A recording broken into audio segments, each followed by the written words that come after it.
Alle motor- en huisversekeringspolisse is dieselfde. Of hoe? Vergelyk appels met appels. Jy sal verstom staan oor die verskille. Moenie sonder behoorlike dekking betrap word nie. SMS jou naam na 41288 en ons kontak jou. Ons gesels soos gewoonlik oor versekering. Lizet Erasmus, sy is van Integrity, hoof van hulle versekeringskundigheid. Lizet, goeiemôre en baie welkom. Môre, Davie. Ek dink dis die laaste keer dat ons mekaar gesels, ongelukkig. Ja, ek kan dit nie glo nie. Hoe sê hulle in Engels, time flies, we're having fun.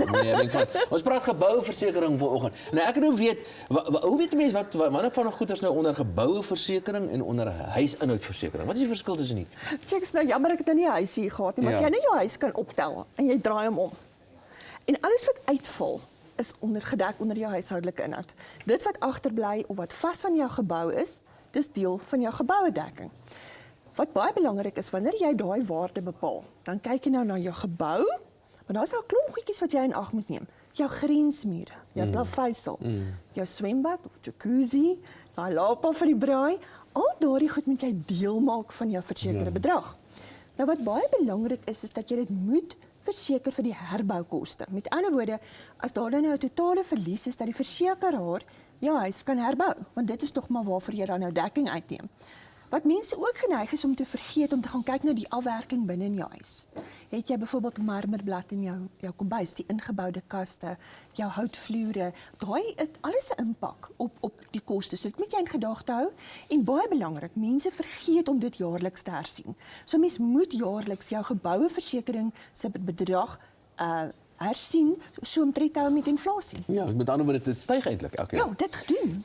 Weet jy as jy na 'n bank toe gaan, jy neem 'n verband uit by die bank, dan vereis die bank van jou om gebouversekering uit te neem. Maar daar bestaan nou hierdie mite eintlik, dat jy verplig is om die versekering by die bank uit te neem. Julle sê dit is nie so nie. Ja, daar's nog baie mense daar buite wat dink dit is 'n realiteit. Die nasionale kredietwet het al reeds in 2007 verander.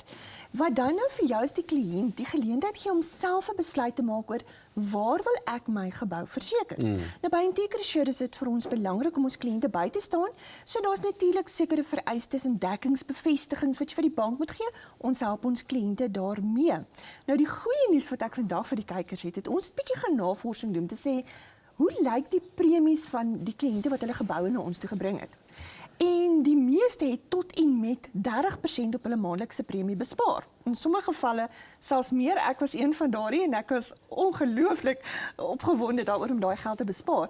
So dit is baie belangrik en natuurlik as jy sodra jy dit kombineer, jou dekking, is jy 'n groter bedingingsmag en is jy geregtig ook op meer afslag. Ja. Eintlik het jy nou my volgende vraag op 'n manier al reeds beantwoord, jy weet. Want so die makelaar het 'n sekere rol hierso te speel. Wat is daai rol van die makelaar en watter voordeel hou dit in vir my, die kliënt? Jy weet, almal is nie kundig op alle velde nie. So wanneer kom by korttermynversekering, maak gebruik van die dienste van 'n makelaar. Die makelaar sal jou help om die regte produk te kies vir jou, seker te maak dat jy die beste moontlike prys betaal en dat jy goed ingelig is sodat jy ingeligte besluite kan maak om te sorg dat jy finansiëel nou vergoed is. Natuurlik baie belangrik, die makelaar staan jou by deur die eisproses. So enige haakplekke is onderhandel met die versekeraar namens jou om seker te maak dat jy regverdig behandel word. Ons gepraat het van TCF, regverdig behandel word, vinnig geskik word en natuurlik dat jou eis dadelik afgehandel word. Ek dink dit is seker die belangrikste dat jy bel die makelaar en hy help jy met alles. Absoluut. Jy weet jy, ons het 'n baie spesiale borgies by ons bysaak, dis Willow Creek. Hulle het die wonderlikste goeders wat daar is, nou, hierdie wonderlikste olyfolies. Ek wil graag dit Baie dankie. vir jou gee namens ons bysaak en baie dankie dat jy vir ons so baie Baie wonderlike dankie. inligting Dit was gegee het die wonderlik afgelope en die kykers moet asseblief nou dadelik skakel vir 'n gratis Dit wil ek nou net vir jou sê, jy moet nou dadelik skakel, die mense wag daar vir jou om vir jou spesiale advies te gee oor jou premies en hoe om en natuurlik vir kwotasies ook te gee. En Jan Arm gesels hierna met Erik Venten, een van ons bysaak is 'n besige projekbestuurder. Hy is inderdaad baie besig, die hele wêreld vol, hy ry so lekker smart motorfiets. Om uit te vind waar hy sy volgende sake fokus gaan doen. Alle motor- en huisversekeringspolisse is dieselfde. Of hoe? Vergelyk appels met appels. Jy sal verstom staan oor die verskille. Moenie sonder behoorlike dekking betrap word nie. SMS jou naam na 41288 en ons kontak jou.